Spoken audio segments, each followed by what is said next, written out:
Well, those noises that you can hear in the background are the noises of the record presses at RCA Records. And in Melbourne, I have with me the Victorian State Manager, Mr. Terry Gray. Terry, how many records has RCA actually produced, units, singles and albums, as far as ABBA's concerned?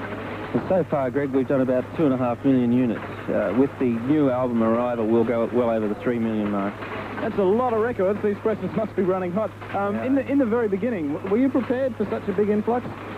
Not really. We've had ABBA since 1973, and for the first 18 months or so, they were pretty quiet. And about September of last year, we released the ABBA album, and that did very well for us. In February, we did the Best of ABBA. We released that one, and that really took off and did catch us by surprise to a certain extent. But I think now we're pretty well... we know how big they are, and we're keeping right up with it. Well, at the moment, I see these machines over here are doing double time on the brand new Arrival album. What measures have your company taken to prepare for this one? Well, I think we've done something that no other record company has ever attempted. What we hope to do is to make sure that every retailer in Australia receives this album on November the 15th. So we've organised a separate warehouse for this ABBA product. We have 5 companies in Australia and New Zealand pressing the product to get as many copies made as possible before that date. We have a special...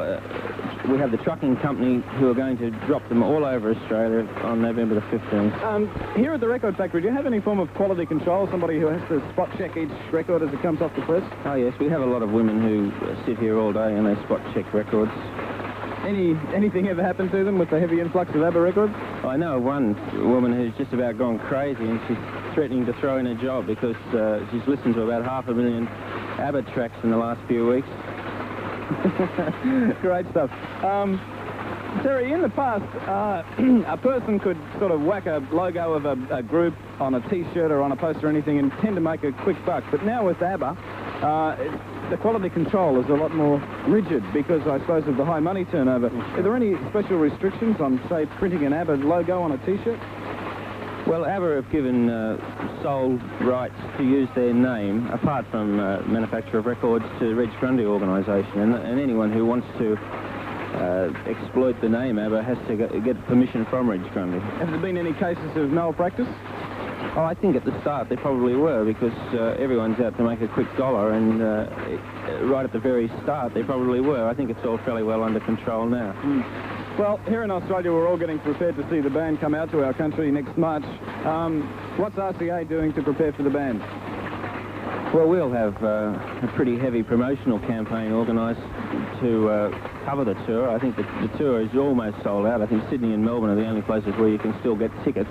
The other states are sold out, so we know that it's going to be a gigantic tour.